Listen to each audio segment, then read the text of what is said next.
Good morning students. जैसा कि आपको मालूम है हम रिवीजन में चल रहे हैं। तो हमारा फर्स्ट चैप्टर है nature and significance of management. कल तक जिसमें हम मैनेजमेंट का meaning, management is an art of getting things done through others, यानी मैनेजमेंट है दूसरे लोगों से काम कराने की कला, एक आर्ट है। इसके बाद हमने कंसेप्ट के बाद मैनेजमेंट के कैरेक्टरिस्टिक्स देख लिए थे। Management is a goal oriented process, management is all pervasive, management is multi dimensional, management is a continuous process, और management is a group activity, management is a dynamic function, and management is intangible.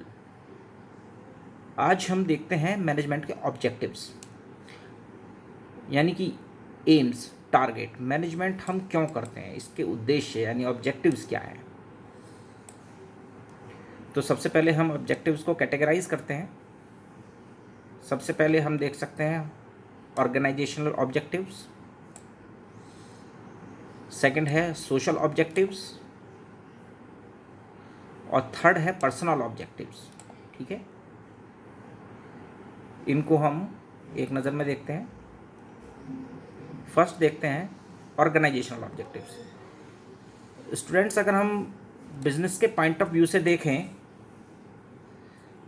तो business के क्या क्या objectives हो सकते हैं। Number एक, जैसे कि हम बात करते हैं प्रॉफिट। आप देख सकते हैं प्रॉफिट, यानी कि प्रॉफिट को मैक्सिमाइज करना भी मैनेजमेंट का काम है। अगर आपका मैनेजमेंट इफेक्टिव होगा तो डेफिनेटली आपके जो प्रॉफिट्स हैं वो मैक्सिमम हो जाएंगे, ठीक है, इंक्रीज हो जाएंगे। तो मैनेजमेंट का नो डाउट कोई भी बिजनेस का मेन टारगेट है प्रॉफिट अर्न करना, ठीक है। हाँ, अभी जो मॉडर्न अप्रोच आ गई है उसमें सोशल ऑब्जेक्टिव्स को भी इंक्रीज कर दिया, यानी कि increase in profits with satisfaction of consumers, यानी कि कंज्यूमर्स जो हैं वो सेटिस्फाई भी होने चाहिए। फिर भी मैनेजमेंट का या बिजनेस का जो मेन टारगेट है वो प्रॉफिट अर्न करना ही है। देन ग्रोथ, यानी बिजनेस को इंक्रीज करना, ग्रोथ इन ऑल रेस्पेक्ट्स, चाहे तो वो प्रोडक्शन हो, प्रॉफिट हो, या अपनी मैन पावर को इंक्रीज करना हो, ठीक है, या टेक्नोलॉजी को अपग्रेड करना हो, यानी कि ओवरऑल जो ग्रोथ है वो भी एक ऑर्गेनाइजेशनल ऑब्जेक्टिव है। तो इसमें इसको मैनेजमेंट के थ्रू हम इसको इंक्रीज कर सकते हैं। बात आती है सोशल ऑब्जेक्टिव्स की। ये सोशल ऑब्जेक्टिव्स क्या हैं स्टूडेंट्स? जहाँ एक बिजनेसमैन का प्राइमरी टास्क प्रॉफिट अर्न करना है, अपने बिजनेस को इंक्रीज करना है, उसको ग्रो कराना है, उसको एक्सपेंड करना है, वहीं उसके कुछ सोसाइटी की तरफ भी कुछ उसकी जो है वो रिस्पॉन्सिबिलिटीज़ हैं। यानी कि वो अपने जो वर्कर्स हैं, अपने एम्प्लॉइज़ हैं, पर्सनल्स हैं, उनका सोशल स्टैंडर्ड को भी इंक्रीज़ करना है, ठीक है। यानी कि वो कैसे इंक्रीज़ कर सकते हैं सोशल स्टैंडर्ड को? उनको अपॉर्चुनिटीज़ दे करके, मैनेजमेंट में पार्टिसिपेट करा करके, उसकी सैलरी इंक्रीज़ करके, ठीक है।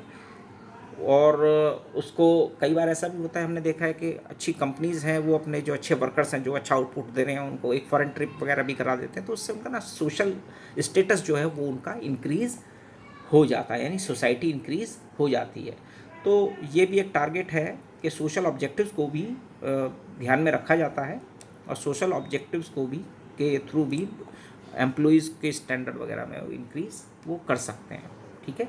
नेक्स्ट आती है पर्सनल ऑब्जेक्टिव्स, यानी कि ये पर्सनल ऑब्जेक्टिव्स हम एम्प्लॉइज़ की बात कर सकते हैं, बिजनेसमैन के पॉइंट ऑफ व्यू से भी बात कर सकते हैं। मान लीजिए हम एम्प्लॉइज़ की ही बात करते हैं, तो पर्सनल ऑब्जेक्टिव्स में क्या है कि हर एक एम्प्लॉय को, पर्सनल को अपने आप को भी अपग्रेड करने का मौका मिलना चाहिए।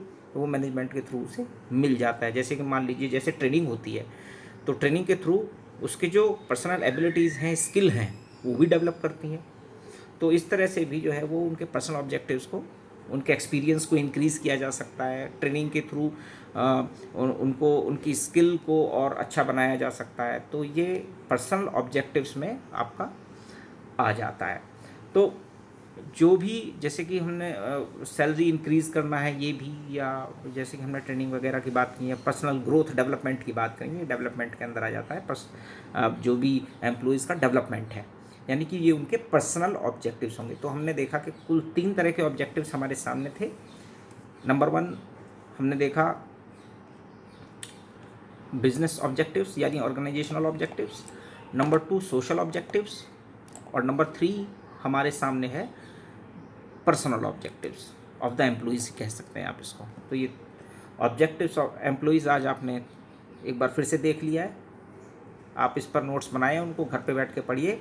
बाद में हम इस पे इन्हीं पर हम केस स्टडीज़ भी डिस्कस करेंगे। Okay, thank you.